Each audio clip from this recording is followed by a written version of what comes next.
అస్సలాము అలైకుం రహమతుల్లాహి బర్కాతు. మిత్రులారా, 1999లో నేను రాజకీయాల్లో అడుగుపెట్టాను.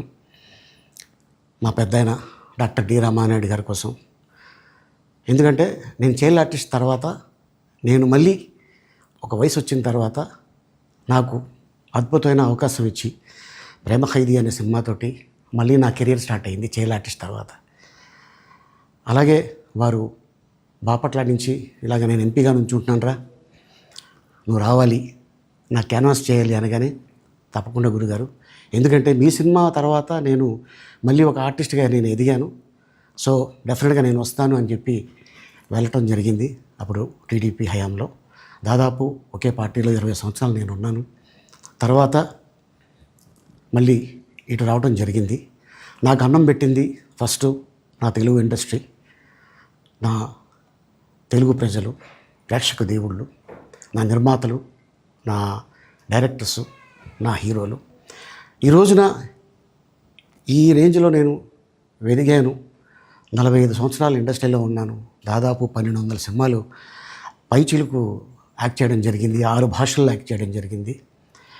ఓకే, నేను దయాగుణం ఉంది, భగవంతుడు ఇచ్చాడు కాబట్టి నాకు రాజకీయం తోడైతే కొద్దిగా 10 మందికి నేను సహాయపడగలను అనే ఉద్దేశంతో రాజకీయాల్లోకి వచ్చాను తప్ప రాజకీయాలు చేయాలని రాజకీయాల్లోకి రాలేదు.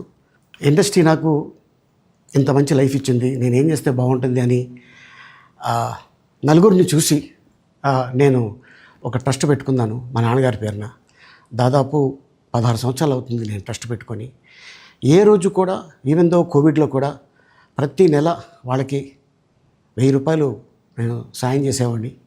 కోవిడ్లో కూడా ఆపకుండా అలా కంటిన్యూగా సాయం చేస్తూనే ఉన్నాను. చాలామందిని నా కుటుంబంలో అవ్వచ్చు, బయట వాళ్ళు అవ్వచ్చు, చుట్టాల్లో అవ్వచ్చు, చాలామందికి చదివించాను నేను. అండ్ అలాగే మా తల్లిదండ్రులు నాకు ఇచ్చిన ఒక గుణం అది అందరితో పంచుకోవాలని చెప్పి ఉద్దేశంతో నేను ట్రస్ట్ కూడా పెట్టుకున్నాను. నా ఇన్కంలో దాదాపు 20% నేను ట్రస్ట్కి ఇవ్వటం జరుగుతుంది. గతంలో కూడా చెప్పా, ఫారిన్ కంట్రీస్లో ఏదైనా ఈవెంట్స్ చేస్తే దాంట్లో నుంచి 60% ట్రస్ట్కి వెళ్ళి 40% నేను తీసుకునేవాడిని. సో ఇట్లాగా చాలా సేవలు చేసి ఉన్నాను కాబట్టి ఈ మాట కూడా నేను మీకు చెప్పుకుంటున్నాను. అండ్ అలాగే నేను వ్యక్తిగతంగా ఎవరి మీద ఏ పార్టీలో ఉన్నా కూడా నేను నా పార్టీ గురించి నేను పొగుడుతాను, అక్కడ ఉన్న వ్యక్తి ఎమ్మెల్యే క్యాండిడేట్ గురించి నేను పొగుడుతాను, నా నాయకుడిని నేను పొగుడుతాను తప్ప ఎప్పుడు ఎవరిని కూడా ఒక మాట అంటాం కానీ వాళ్ళ లైఫ్ గురించి కానీ వాళ్ళ పర్సనల్ లైఫ్ గురించి కానీ ఎప్పుడు కూడా ఏ వేదిక మీద కూడా మీరు వెతికినా కూడా దొరకదు. అండ్ అలాగే సో నేను ఈ రోజున మీ ముందుకి రావడానికి కారణం ఏంటంటే నేను ఏ పార్టీ మనిషిని కాదు, ఏ పార్టీ సపోర్టర్ని కాదు, ఐఎమ్ జస్ట్ కామన్ మ్యాన్గానే ఉండి ఇక నా సినిమాలు, నా షూటింగ్లు నేను చేసుకుందామని చెప్పేసి అనుకుంటున్నాను. That's it. ఈ మాట చెప్పడానికే నేను మీ ముందుకు వచ్చాను. సో నేను ప్రతి 5 సంవత్సరాలకు ఒకసారి ఎలక్షన్లో మీరు వెళ్ళి ఎలా ఓటేస్తారో నేను కూడా ఒక కామన్ మ్యాన్గా వెళ్ళి ఓటేసేస్తాను.